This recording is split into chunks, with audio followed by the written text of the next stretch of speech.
Ding dong YouTube, welcome back to the channel. I'm the Jobless Coder, and I just wanted to take a minute out of my vacation here to reflect on the fact that it is now the 1 year anniversary since the fire in Lake Louise.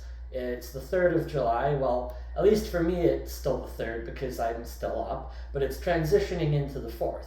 So for anyone who lives in America who celebrates that holiday, Independence Day, the 4th of July, happy 4th of July. That's actually why I'm down here. Currently, got a hotel room booked in the town of Mesa, just outside of Phoenix, Arizona. So you can see it's, pitch black at night right here. So I'm on vacation. I'm visiting some friends that live down here. They offered me the ability to come and stay with them for the week to celebrate the 4th of July, because it is no secret that I have an extremely deep love for the country of America. And so I want to move to America. I want to work in America. I want to work in tech. I'm trying to pursue that through all the avenues that I can, legally. The assumptions have got to stop. I pray to God, I swear to God, let me adjust the brightness here.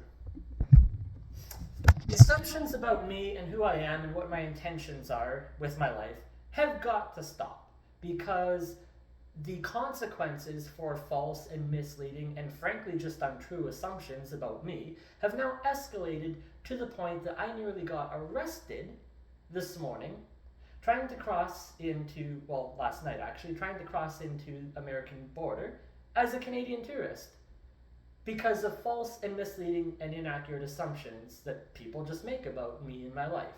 So I understand that by filming this video, I'm probably shooting myself in the foot, because there are people that watch my videos in the comments that have a deep, unbelievable hatred for me in a way that I think brutal honesty, absolute abject and brutal honesty is the only way to get everyone on the channel here to understand exactly what I'm going through and the absolute hell that people have caused in my life. So it's the 3rd. By the time I get this video uploaded, it'll be the 4th. So I don't even know where to start with the story here. It's been a year since the fire, and the last year has been absolute hell. Specifically the last 6 months. In the time of 1 year, I've now lived in 5 different places. So if I get pulled over for like a speeding ticket by a cop and they ask me where do I live, because the address on my driver's license doesn't even physically exist anymore in Lake Louise, but I'm now driving in Calgary. But then the answer to the question of where do I live is, honest to God, I don't even fucking know at this point anymore. Because I was working in Lake Louise, and then I got a job at Sunshine Village, and that blew up. So I went back to my parents' place in Didsbury, which is where I was before I went for the dishwashing job out in Lake Louise. And then I got a corporate job working in tech in America. Well, I lost that job now too.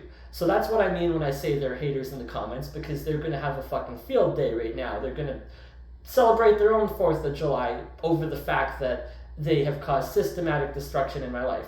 This time it wasn't them. It was my fault, partly, but not entirely my fault that this job fell through. So the consequences of the job falling through led to the potential arrest at the border. Here's how the situation happens, is that I have one intention, somebody assumes something else, and then they find every reason to make it true. If that is all anyone is going to think about me, if that is all anyone sees about me, is that I'm just some fucking piece of shit criminal, then that's all they're going to see about me. And no matter what I tell them, it's not going to change their mind. So when I was working at the ski resort in Lake Louise, in Sunshine Village in Banff, after I had the fire and after I was on 2 news stories and after it was an international news story for a week, it is the 4th of July now. My birthday is on the 8th. My birthday was pretty miserable last year. I mean, it was all right, I guess. I got to hang out with some friends in the makeshift RV campground. I bought a birthday cake that I got with the $250 gift card that we were all given as funds to buy immediate things that we needed and stuff. So I got a birthday cake and I did that. But my birthday, the house was still burning. It took 5 days and 5 nights, I think, for them, might even be 6 or 7, before the fire was like officially finally out, because it just kept re-emerging. So, happy birthday! Your house just burned down, right? I am hell-bent and determined on having a good birthday this year, in lieu of the fact that last year my house was on fire. And it has been almost impossible to pull that off. It is a fucking miracle that I even made it down here in the first place. Because when I was, well, before I get into the story, I should actually thank everyone that continues to subscribe to the channel, even if I haven't put out a video in several months. And that is because the last 2 months, especially since I got this job, or 3 months I guess now, it's been a month since I was fired, they've been absolute chaos and insanity, and I've been moving every 60 days of my life. Every last dollar and dime I've ever made doing anything, whether it's dishwashing or tech, has been gone into U-Hauls and storage lockers and moving and gasoline costs. You know, my brother went on a nice vacation with his friend to Mexico. I spend all the money that I make dealing with getting evicted and dealing with getting fired. So, you know, congratulations to everyone in the comments, or sorry, not everyone in the comments, only the specific people. I know who you are, and I'm talking to you directly, so go ahead. You can make your stupid comments where you're mocking the death of Harley Dickinson, a man that happened to have a teaching career for 40 years, impacted thousands of people, a very positive male role model and influence, accused of touching a child, because he was a very affectionate man that hugged children. And therefore the assumption is, oh, he's a pedophile that rapes children because he hugs them. That's not the assumption at all. And even his fucking ex-wife, who hasn't been with him for over 20 years, she came to the funeral. She happens to be a very influential woman in Canada, worth millions of dollars. My mom got a hug from a woman worth $100 million, and she said he didn't do it. As far as we understood, they hated each other. He never said anything nice about this woman after the divorce. She came to the funeral and she said he didn't do it. But they just assumed he did because, you know, he hugged children, therefore he's a rapist and he raped the children. So the assumptions have got to stop. Now the assumptions about me is that I was out at the ski resort and I have OCD and anxiety disorders. I clean my personal objects with a bleach chemical spray. It leaves behind this white residue. I do it in the bathroom, so there's a ventilation system. It doesn't build up in the air, and the whole fucking place smells like a pool, and people are gagging and can't breathe. So, oh, well, it leaves this white residue on the floor. Well, white residue on the bathroom floor, what does that look like? I was accused of being the public masturbator. By my friends, my fucking friends. And it was absolutely disgusting what they had done. How they went about it, too. Because this guy that I thought was a decent person, I actually found him quite charming, had a good personality. I'd visit with him in the common room. At some point, him and his friend started this weird game, I guess, trying to get some information where out of the blue, out of complete random strange, they'd just be like, oh hey, you hear the story about there's like this guy who's like masturbating on the public, on the shared accommodation floor, and it's disgusting, and he's masturbating on the walls, and there's jizz everywhere, and it's fucking cum central, right? And so I'm just like sitting there thinking like, okay, this is a weird conversation. But then it would come up the next day, and the day after, and the day after. Hey, have you heard about the public masturbator? And I'm just like, okay, what the fuck is going on? And so at some point it escalated to the fact that I was accused. You are the public masturbator. You are the one who's doing this disgusting thing. And I tried explaining, like, I have OCD. I'm cleaning with the chemicals. It leaves behind this white residue from the bleach. No, it's not bleach, it's jizz. So the assumption was wrong. That assumption led to getting kicked off the ski hill because I just kept getting called in every 20 fucking minutes for complaint after complaint after complaint after complaint after complaint to the fucking housing office. They didn't listen to a single word I said. And when my mother tried intervening and she mentioned the fact that they were pushing me to the point of suicide, the assumption they made was that I had a plan to do it tonight. If they didn't get me down off the hill tonight, then I was going to do something stupid. I had to be in the town of Banff in the hostel so that I was close to the hospital in case I did something stupid. Well, what did they do? They created the situation that would have potentially caused me to do something stupid, because now I'm in a hostel, traveling up to the ski hill every day and back down for work. I'm now in less available accommodations and stuff. You know, there's no gym and everything like you get up on the hill with the staff accommodations. So because of the anxiety and the fact that my brain is fucking fried, I had 4 hours or however many hours, 6 hours, it was not enough time to pack everything and move. My brain is in 17 billion places. So when I got to the hostel, I had some garbage to throw. There was a bathroom door, it's open, I walked in, threw it out. My brain didn't even think or register at all the sign on the bathroom door because it was open this way and I walked in this way. The sign would have been facing that way away from me. It was the woman's restroom. I didn't intend to go in the woman's restroom. It was a fucking bathroom with a garbage can that was there. I saw a girl. I didn't see anything inappropriate. She's standing in the mirror, fully clothed, brushing her hair. She made eye contact with me, like 2 seconds. I left. Gone. Oh, well, it took him a week to find out who this creepo is that is creeping in the woman's restrooms. He's using the woman's facilities. Makes it sound like I'm in there swinging my dick around. Hey, ladies, check it out. I went in there to throw out some trash. Well, that led to eviction from the hostel a week later. So evicted from the ski hill, evicted from the hostel. We'll put you up in a different hostel for a week where you can find a place to rent. Or a place to rent in Banff. It's going to cost $3,000. You want me to wash dishes? $50 an hour to wash dishes at that fucking rate. So, of course, I'm still technically employed. I have nowhere to live. I'll just sleep on the street in the middle of fucking winter and go up to the ski hill to wash some fucking dishes. And then come down. Or I'll just sleep on the street in the middle of winter. I was basically forced into homelessness because of the ski hill and their incorrect and misleading assumptions. They did not even so much as bring in a professional, an actual counselor, to sit down and say, hey, how do you feel?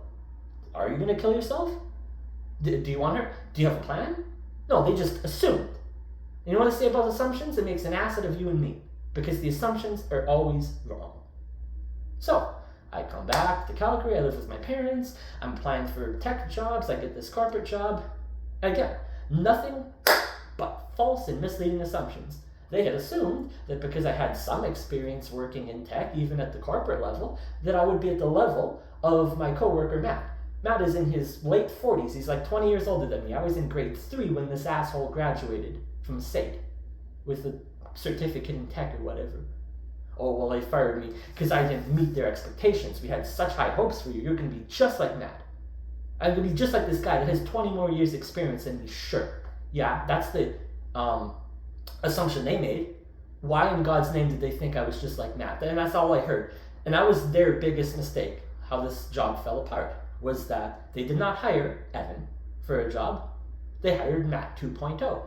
I'm not Matt. I'm not like him at all. This guy is not even personality-wise. Like, I'm a gamer.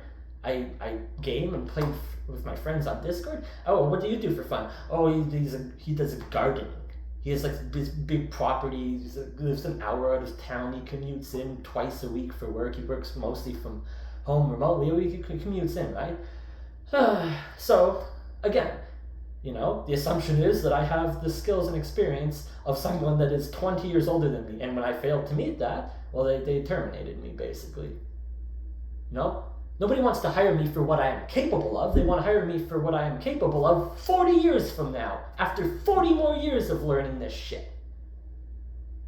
So, again, more assumptions that are wrong. Now, I had made a few assumptions myself that were wrong. I will admit to that. My dad had told me to observe the behavior of others in the office to understand how the corporate culture works, because this is technically my first job in corporate culture. And so I see and notice and observe that everyone in the office watches videos and podcasts and whatever shit while they're working. All right, the brain registers. This is acceptable behavior. Well, no, not for you. Oh, special rules for thee, but not for me. Oh, you can't watch videos. And when I was laughing too loud because I happened to be listening to the Steven Crowder Mug Club, which is a really funny podcast if you enjoy his particular type of humor. He's a funny guy, a comedian. I was laughing too loud.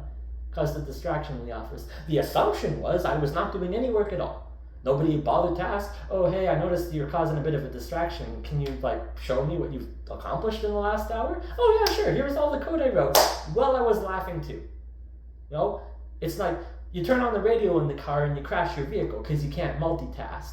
because that's just not a skill or anything that humans have. You just can't multitask, right? So the assumption they made was that he's laughing at videos. He's on YouTube. He's not actually doing work. We're just paying him to just, oh, everyone else does it too. Well, they can. They've been here for... And that was the number one selling feature for this company, was that even in 2024, you could still find a company that has been here for 40 years that you can have a lifelong career for. Everyone there's a fucking dinosaur. This guy's been here 20 years, and that guy's been here 30 years, and that guy's been here 100 years. You know, my own manager, Nathan, he's been there for 30 years. He's been there longer than the current CEO, who's also been there for more than 20 years himself. So I thought, great, this is gonna last. It lasted 2 months. I moved in, and I moved out 6 fucking weeks later, basically. So now I'm on hook for a fucking lease for a rental property in Calgary based on an $85,000 a year salary, because I made the assumption that I was going to stay at this company longer than 60 fucking days. I was that close with the 3-week window, and I was pretty sure that even without the laughing at the videos thing, I was probably going to get fired anyways, because my coworker Matt just took absolutely 100% issue with all the code I wrote. First of all, they lied to me because they told me that I was going to have this job working on an Angular web app. I never touched the Angular web app because they were delayed on everything. And so they just gave me random other shit to do. And it's like, okay, well, it's not what I was hired for, but great, awesome. C# code. I'm a C# guy. I do games in Unity. Let's figure this out. Some plugin for some CNC software called Radan tool built internally. Let's fix it up. Well, my manager, Nathan, wrote it like a decade ago. Absolute objective shitty code. Like, it's terrible shitty code. And even Matt was like, oh, Nathan probably wrote that because it looks like shit.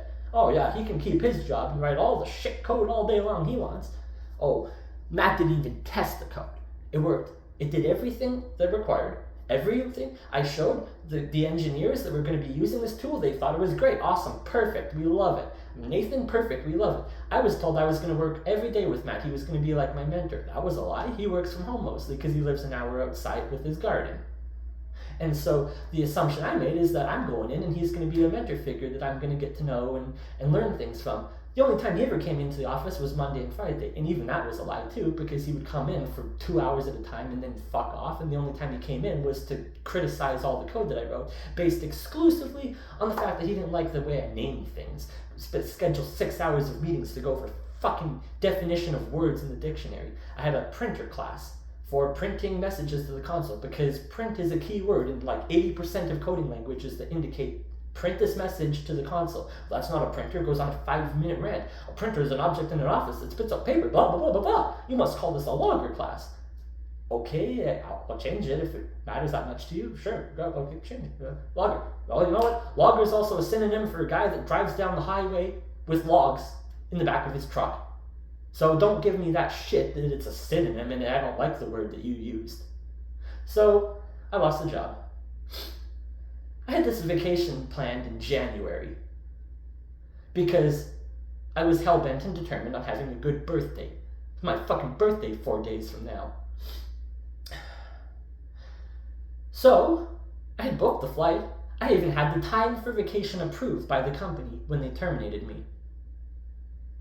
So at the border, well, my friend that I'm staying with, he so, oh, well, you know, you come for a week, you can stay longer if you want, given that I don't have that immediate obligation to go back to work the next day at a corporate office in Calgary. Oh, I can stay longer. I don't know, how much longer? A couple weeks, maybe, a month, who knows? There is a 6-month hard limit as a Canadian citizen to tour in America. That's what the Canadian snowbirds do. It's a thing. It's a Canadian snowbirds, elderly people that go to America in the winter for 6 months. Not 5, not 7, 6, because 6 is the number. So anywhere between a week to 6 months. But I'm also packing and moving all my shit. I had the equivalent of 3 studio apartments to move by myself. It almost killed me from exhaustion. I had to induce in myself insomnia just to have enough time to get it all done. I've been slamming energy drinks and e-cigarettes and nicotine all fucking week long just to stay awake long enough. And even when I tried to lay down and sleep, like, okay, I'm gonna lay down for this 3-hour time window to get some rest, I couldn't fall asleep because of all of the shit in my system. I just stood there looking at the ceiling. I didn't get to sleep until last night when I crashed at my friend's place in Lethbridge. I was gonna drive down to Phoenix on the 1st. I was going to leave at 6 a.m. in the morning. I didn't get out of Calgary until 6 p.m. yesterday on the 2nd. And so at the border, my vehicle has everything that was left in the house that I just didn't have time to go to the storage to drop off. The vehicle, I wish I could show pictures, but that requires editing software and everything on my phone right now. Oh, well, at the border, my vehicle is full of shit. Most of the shit I didn't even want to bring with me. It's like grad pictures and stuff. I'm not bringing my grad pictures on fucking vacation. And it's like dishes from the kitchen that were left. So my vehicle is packed with shit. I just lost my job 30 days ago, and now I'm going to America. Oh, they assumed that I was never coming back. And they kept asserting over and over and over and over and over, you have no ties to Canada, no reason to come back, none, no, you'll never come back. Well, my friends are here, my family's here, my brother's here, who was very likely to get married in the next 2 years, based on how his relationship with his girlfriend is appearing to go. You don't think I want to be here in Canada? Or not here, but in Canada for his wedding? I can't do that if I'm an illegal immigrant in America. Now, I do want citizenship status because I can have that ability to freely travel back and forth. I'm not just going to GTFO to America forever and fuck my life over. But they asserted and assumed, and I told them, no, I'm coming back at the latest for Christmas to visit my parents. Well, how do we know that? We don't know your parents. Maybe you have a bad relationship with them. I actually have a very good relationship with my parents. They're the only ones who actually care about me, really, except for 2 other friends. And so, oh, well, how do you prove to a stranger that you have a good relationship with your parents? And absolutely nothing I told this asshole would have sufficed. Well, how do you support yourself? I had a corporate job recently. I made a shit ton of money in a really short period of time. I pull out my bank account right now. I'll show you. Oh, yeah, great. Can't do that without internet. No internet, no cell service, no data at the border. You know? Because we live in 1865. Get internet in the fucking forest. You get internet in sub-Saharan Africa thanks to Elon Musk's Starlink. Not at the Canadian border crossing. No internet here. How do I pull up my bank account and show you how much money I have? I tell you I have thousands of dollars. That could be a lie too. And so they just assumed I was lying about that. So all of these fucking assumptions that people make about me, I don't know. Maybe I really am the bad guy after all. Maybe I am just this piece of shit criminal if that's what everyone wants to see about me. I was given the option to willfully withdraw my application to enter America. And it went back to the original plan of, well, I'm not going to come for an extended period of time, but I had these airplane tickets booked. I was going to eat the cost of these non-refundable tickets and drive down with my car. Because if I went down for longer, then what am I going to do with my car? So I'm either going to lose the car or I'm going to be out $300 on the airplane tickets. Well, I still had those tickets available, but I knew that because of the flag in the system, it was going to be an issue at the airport, so I had to explain to them the situation for like 40 fucking minutes to convince them that I am freaking coming back to Canada. Everything I own, all my earthly possessions are now in a storage locker in Airdrie, but they just kept asserting and assuming that I was never coming back. If I was going to do that, I'm not just going to do it on a whim. You know, the people I happen to be staying with just happen to work as correctional officers in law enforcement. They babysit prisoners in jail. Some of them are probably illegal immigrants themselves. Well, you think they're just going to let me fuck off and stay at their house illegally forever? I tried giving them the information. Oh, these are the people I'm staying with. These are their phone numbers. This is here. What were they going to tell us? They're just going to tell us the story that you told them to tell us. So absolutely nothing I gave those assholes at the border would have sufficed. Even later in the conversation, he said something about like, oh, in the future, like, you bring a paper copy of your bank account. A paper copy? Well, this is 2024, for fuck's sakes. Nobody uses paper for anything anymore. It's all digital, it's all online banking shit. And I thought later, you know what he'd say if I did bring a paper copy? Well, you'd probably just Photoshop that. How do I actually know you actually have that money in your account and it's not just Photoshop? Well, it is so assumption after assumption after assumption after assumption after assumption after assumption after assumption. For fuck's sakes, it has to stop. Because I almost got arrested at the border just trying to cross in as a fucking tourist because I need to de-stress. Because I've been through freaking hell this month. So, I'm getting the venting out of my system now so that I can enjoy this vacation and not just be fucking wound up like a freaking bobbin the whole time. So, it's true. I don't really have much to return to Canada for other than the fact that everyone I care about is there. But I don't have a house. I don't have a job. It doesn't mean I can't get one in the future, but I'll probably freaking lose it too because it's stupid assumptions that everyone makes about me. On one hand, I'm the best guy in the world. extremely friendly and nice, and everyone says the same shit about me. Even the HR director for this company, who had previously got sent documents from these assholes that are trying to destroy my life and cause me to kill myself, well, I laid away in bed for 8 hours at night. I took a shit ton of marijuana. I got more high than I'd probably ever been in my entire life, and I sat there thinking whether or not I should inject myself with that bottle of insulin I had in the fridge. Cause death in 90 minutes, 2 hours at most. Hypoglycemia, I don't even know what the fuck that is. So, that was probably the closest I actually came to having a plan for suicide, because I was going to go through the MAID program, so that fucked up too, because it was supposed to be available in March on the 17th for the mentally ill. I got started work on the 18th, and then I got fired 2 months later. I don't even know what the fuck to do with my life at this point anymore. So I'm gonna vacation and go back to Canada, and I guess I'm crashing on my friend's couch in Lethbridge now. My friend from that I met when I was in university. So there you go. My whole life is destroyed because of assumptions that I'm just a piece of shit criminal.